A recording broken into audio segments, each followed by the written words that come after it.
Hello YouTube, my name is Jason and I'm here to talk about my DIY project on my Mark 6 Golf R digital boost gauge that I've been working on. I'm actually pretty far along with this whole project, probably like 80% there, and I just want to show you guys what the progress is so far. So first of all, I just want to show you how this thing works. The way I designed this boost gauge, I actually wanted to make it look as OEM as possible, and it can actually have a full functioning vent, with the fin going up and down, left and right inside, as you can see, while having a digital boost gauge that has almost no lag and it can read very clearly.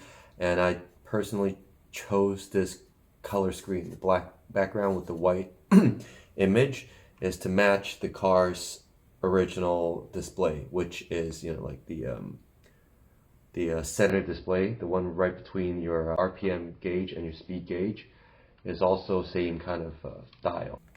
And I even chose the font to be as similar as to a original OEM look as possible. And let me show you something what it can do. It's more than just a little boost. Oh, it is a boost gauge, but I added in a few other functions. There's two buttons on the side, as you can see. If you click the top button, you'll actually enter the peak boost pressure menu. Right now it's 4.4. And then you hit the next one. This is set at 30 right now. So what this is the maximum pressure the boost gauge would read before it shows you a warning sign of going max. And third is just PSI versus bar. It's just a unit. So you go back up here right now, right? Earlier, remember I said it's 30, right? I set it at 30. What that means is, and oh, by the way, right now I'm not using a sensor. I'm using a variable resistor to show you guys, how it actually would look in a real car if it's under boost and whatnot. The actual pressure sensor is right here. This is actually a oil pressure sensor, which I later found was, in a way, I think it's better than a air pressure boost gauge because, well, it's very sensitive, and second of all, it's designed for high heat, and it has, it's kind of oil resistant, and you can look at this as a solid chunk of stainless steel. It's very rugged, so it'll probably last longer, or I feel like at least it will be more durable than a regular plastic air pressure sensor. Anyway, for now, resistor. So right now I set that maximum pressure at 30 psi. So what that means is, as you can see, as I hit 30, this bar will fill up to the top, well, to the side. And once you hit over 30, it'll pop up this maximum, like max warning sign, and so on. And kind of the good thing about it is that you can also adjust it. But no, for example, right now it says it's 31 peak boost, right? What I just did. And you also have a little extra function here. If you hold the bottom button right here for 2 seconds, it shows that it'll actually set the new maximum pressure at the peak boost pressure. And so now you go back out. Now it's going to max out at 31 instead of 30, like so. And so it's just a little bit of convenience I want to add into this. It's easier for anyone who could just sit there. You full throttle it, you found your peak PSI, you hit the button, and you can now store it. And also there's also an extra little function. So as you can see, after you hit over, I think you set it over 74 or 75 psi, it'll just go into disable mode. That's just for people who really don't care for the bar or don't want a maximum warning sign.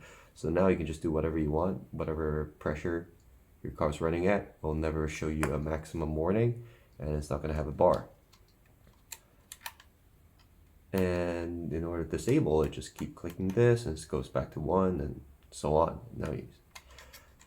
And since I realized later on in the project, you only needed to add 2 more resistor to actually read out the voltage of your battery. So I just decided to add it in, and now you click the bottom button in the boost gauge screen. It'll also show you the voltage of your battery, which is basically a voltage battery monitor. And right now, obviously, I'm at home. It's hooked up to a 12-volt source, so it's a very steady 11.9 12-volt power supply right now. And now let me talk about more about the design and how everything is sort of put together. So this is obviously the housing for the screen and the buttons. Actually, this whole piece right here is 3D printed using SLS 3D printing technique. You can Google that up if you don't know what SLS 3D printing is, but basically it uses a nylon powder and it is melted layer by layer using a very hot laser. And as you can see right here, there's like opposite, like a mirrored version, because actually my car is actually right-hand drive. I'm just showing you guys the left-hand drive right now because the right-hand drive one, it's installed in the car and I'm just too lazy to pull it apart and show you guys. So, but it basically works exactly the same, and thankfully, Volkswagen, they designed their part it's basically completely mirrored left and right. So what I did was I actually drew the whole file in the right-hand drive version first, and then I just literally mirrored the entire file over, and the left-hand drive one, everything fits perfectly onto the vent. So this part actually went through a lot of iteration. Let me show you this. This is only probably half of the other prints that I did that are failed prints, because I don't have a 3D scanner, so I kind of went a very old school way. What I did was I took like these, this is like the original one, the original fin. I took them apart. I put this on the regular scanner, like a paper scanner. I got the outline of it. I put it in SolidWorks. I trace it, and then I just basically reverse engineer it that way and all the way. And you know, if like even half a millimeter off, it wouldn't fit into this or the vent. But anyway, after many iteration, I finally got it right, and here it is. And as you can see right here, this one is bent. Oh, excuse me. Gotta focus a little bit. There you go. The reason why is because I actually got like a 3D printing company. At first, they use resin 3D printing, and I thought the finishing looks great, but the problem was it wasn't heat resistant at all, and it's kind of winter in Hong Kong, and I cranked up the heat, and it started warping. So I had to get rid of this idea. I had to get rid of using resin 3D printing, and I went for SLS, which is quite a bit more expensive, but you know, it gets the job done. And finishing is a little bit rougher, but actually I kind of like it. It's a bit like, you know, because even original is kind of matte anyway. And as you can see, I have, instead of using the original piece, which is like this, a little plastic piece, I made this out of a stainless steel piece, also because, you know, heat kind of softens plastic a little bit. Actually, even this one, even at very high heat, what I did try once was crank up the heat all the way to maximum hot, closed off all the other vent, and only allowed the hot air coming through this one vent. At that level, then this actually got a little bit soft. It was like, you know, you could tell it was soft, but it wasn't warping. Like it would spring back to its original position. So at least that's okay. And then, you know, once you crank the heat back down a little bit, it actually, you know, it hardens again. But I was worried that this part would get too soft and, you know, it would skip. Basically, this part right here, this fork, it goes right here to make it go left and right. And I was just worried that would skip and come out, and it'll be, you know, it wouldn't be reliable. So this part, metal. And also my upcoming iteration, which I already sent out to the 3D printing company to 3D print for me.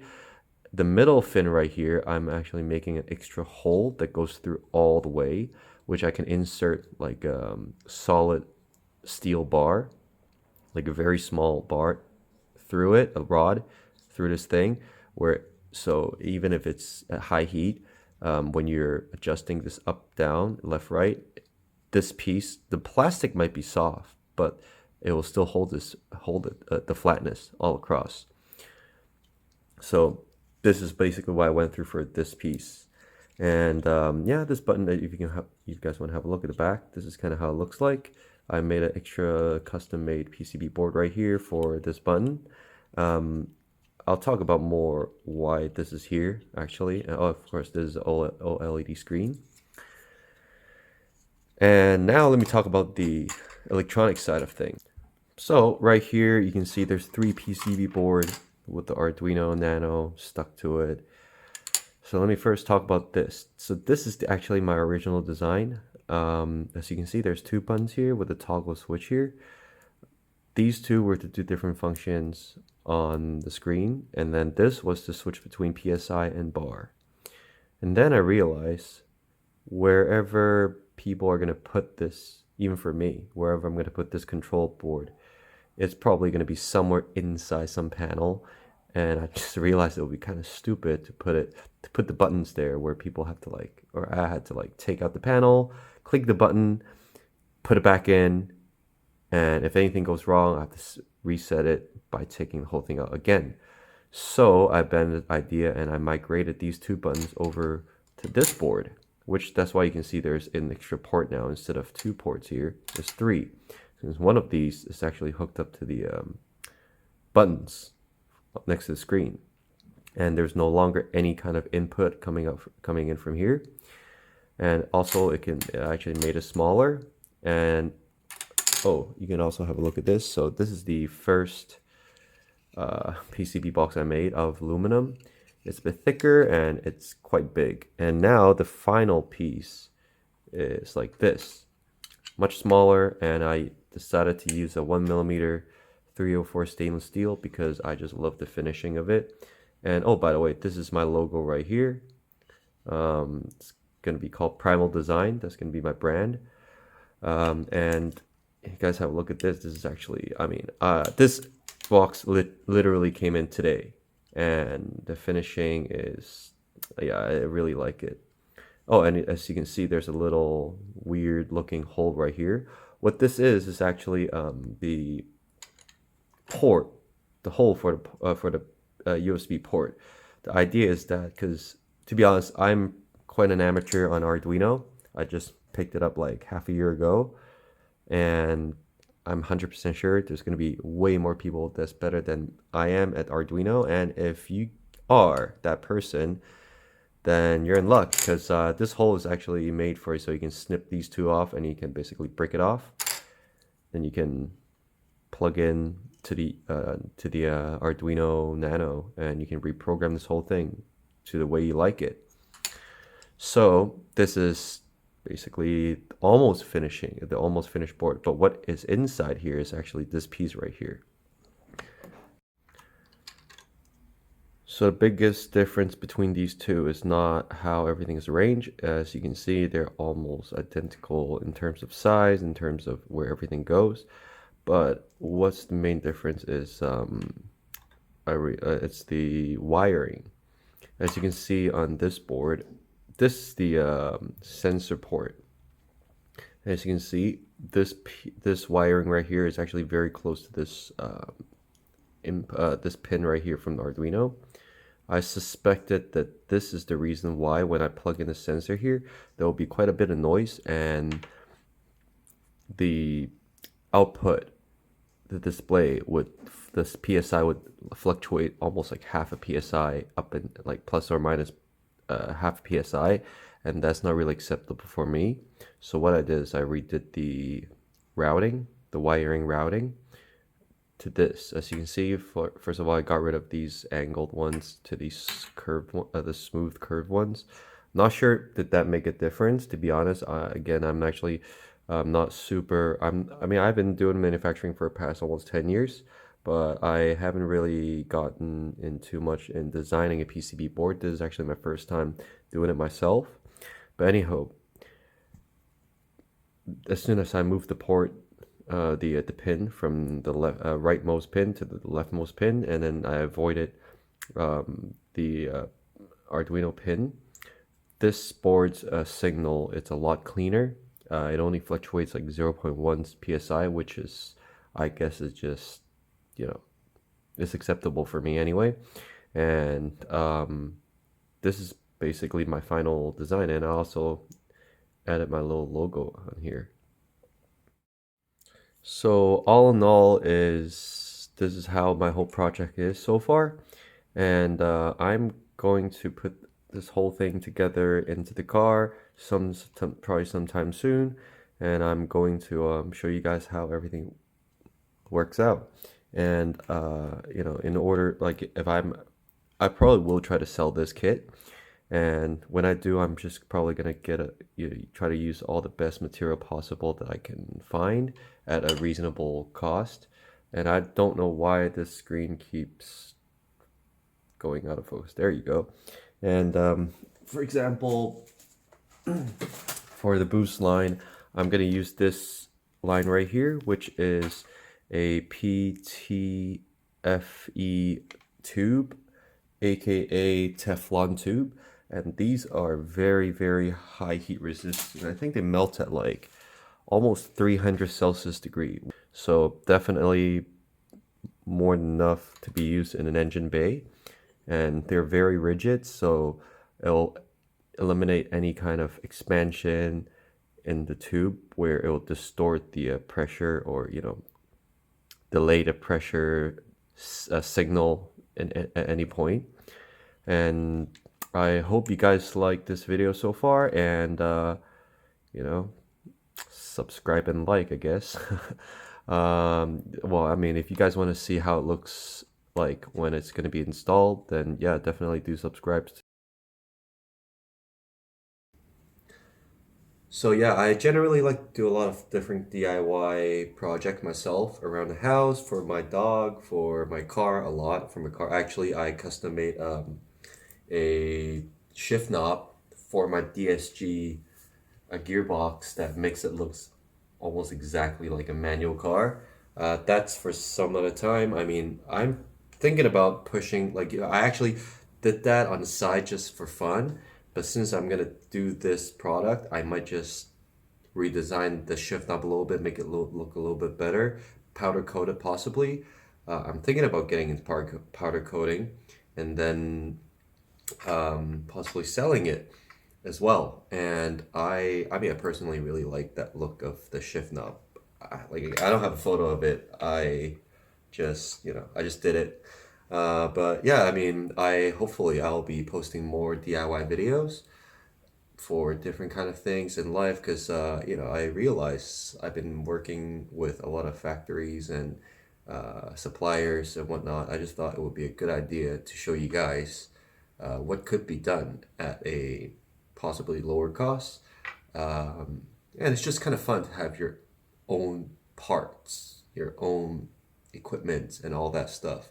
Because my principle is, if you can build it, why buy it? You know, of course, if you can buy for cheaper, fair. But if you want something very specific and it doesn't cost a lot, I build it myself, or I design it and get someone to build it for me.